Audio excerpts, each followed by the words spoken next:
150 million years ago, there was the ancestral Rocky Mountains, a totally different mountain range than what we have today. And it kind of looked and ran north-south like these do, but it was further to the west, about 40 miles shifted that way. Shed off a lot of conglomerates, eroded, and the most famous layer of that is the flat irons that you see outside of Boulder now. They're tilted up at a 45-degree angle, but at one time they were like a 2-degree angle. So anyway, that's where those flat irons came from, and that's how we know those mountains even existed, because we dated the quartz pebbles in those conglomerates, and it dates the same as the quartz in the metamorphic rocks that you see today. So the Pacific plate over there and the North American plate are pushing against each other in opposite directions. So something's got to give when that happens. Yeah. And what gives is the continental crust, and it usually bows up in the mountain ranges. That's how those mountain ranges form. That's how this mountain range forms. In this picture, this orange represents slumpy ridge rocks and granite. Okay. So what I do is I take the, you know where Horseshoe Park is? Yes. Where the Sheep Lakes is and that stuff. And every picture you're going to see has 3 common things. Where Long's Peak is eventually going to be one day. Where Horseshoe Park's going to be one day. And that red dot represents the Jeep. So I show them that 90 million years ago, we were like about 3 miles below sea level. Wow. We're minus 10,000 feet approximately. So we were down in this basement rock. This rock is 3.9 billion years old. It's much older than any of the other rock. So this 3.9 billion year old rock was invaded by molten granite that was 1.3 billion or 1.6 billion. And that's the lumpy ridge rocks you see. All these sedimentary layers on top of the basement rock, this is granite and metamorphic rock. Okay. These are sedimentary rocks, and it's a mixture of shale, sandstone, shallow water sandstone. You can see the ripple marks. Yes. You can even tell what direction the water was flowing by the shape of the ripples. They're shallow on one side and steep on the other, so the water was flowing that direction. 65 million years ago, the continental plates started pushing against each other and raised everything up. Right. In fact, it uplifted this entire area about 4 miles, about 20,000 feet. So the result of that was the ocean's gone now. Yeah. All that water is shifted off. Now it's at the Gulf of Mexico and Pacific Ocean, where it is currently. And so this is kind of what it looked like 65 million years ago. Okay. So the ocean is gone basically, and there's the Jeep still sitting underground.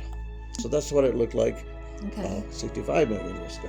What happens when you get lifted up above the ocean? Well, erosion starts. Okay. We're going to go from 65 to 10 million years ago. So in the 55 million year old period between here and there, all these sediments have now been eroded away from Rocky Mountain Park.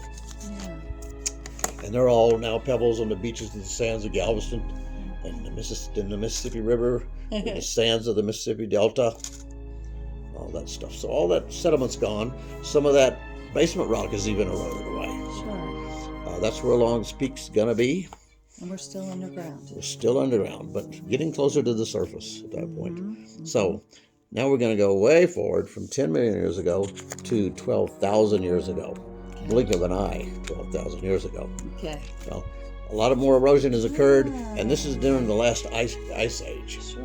So that's when the glaciers covered this area. So there were glaciers up to the top of Long's Peak. All those, when you drive up Trail Ridge, all those valleys you see were full of ice. Ice there was about 600 feet thick. Wow. So there's our Jeep. It's finally on the surface of the ground, but it's under 600 feet of ice. Sure.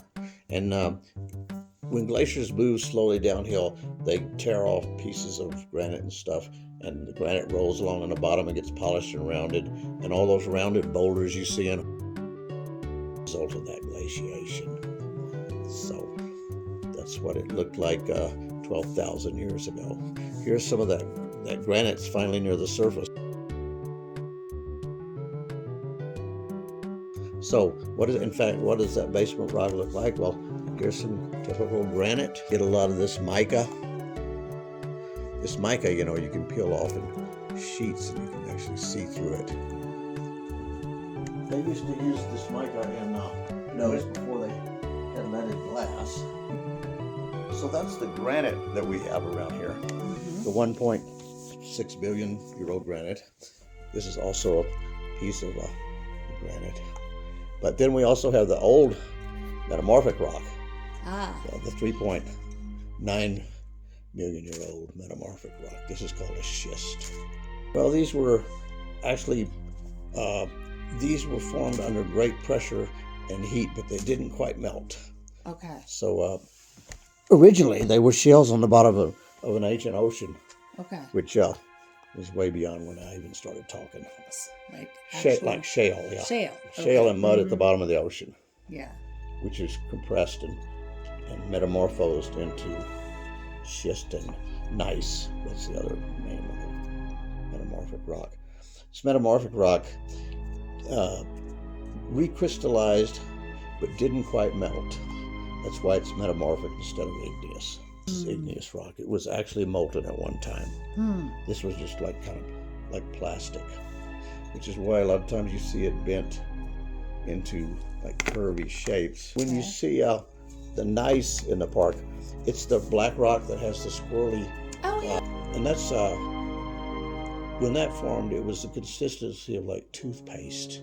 Not quite molten, but not quite solid. Yeah. Which is why you see all that, you know, squigglies. Okay, so 12,000 years ago, looked like this. Now we're going to go to today.